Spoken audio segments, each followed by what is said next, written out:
Good evening, I'm Ian McFadden, and you're watching Inside Money. Tonight we're looking at problems in Ruritania.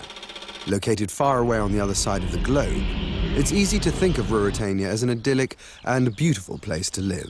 But the lovely countryside stands in sharp contrast to the problems brewing in the country's capital. The government spends money wastefully, employing more people than it needs. It does provide some essential social benefits, but it also hands out subsidies to people who don't need them. Ruritania could simply go into arrears, that is, simply not pay its bills to foreigners. But none of these is a long-term solution. If Ruritania does nothing, its economic engine will grind to a halt. The good news is that Ruritania has consulted the IMF and developed an economic reform plan. At this point, maybe we should find out a little more about the IMF. Here's our economics correspondent, Iris Marie Fay. Iris? Thanks, Ian.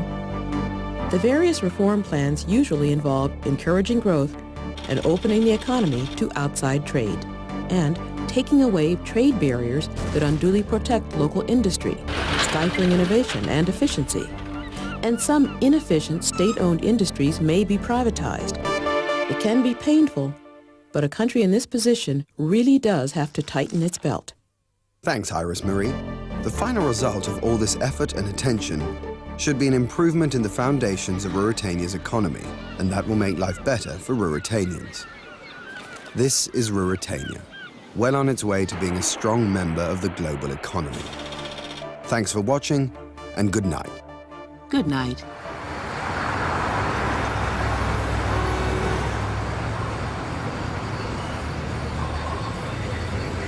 The Washington consensus was a consensus between the U.S. Treasury, the IMF, the World Bank, three Washington institutions, about what was the best strategy for economic development. It argued that the best way for countries to grow was to liberalize, reduce trade barriers, and to privatize.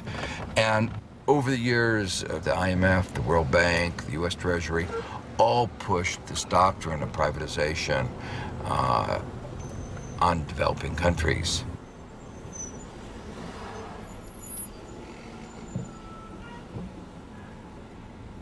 The IMF and the World Bank gave a set of loans, particularly in the 80s, that were called structural adjustment. The theory behind it was that the economies needed some assistance as they went through the adjustment of the structure to liberalize and to privatize.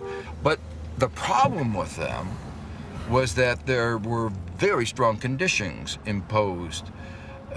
Countries were told to get this money, they often had to cut out education or health or other expenditures that were really quite vital. Enormous cost to many of the developing countries.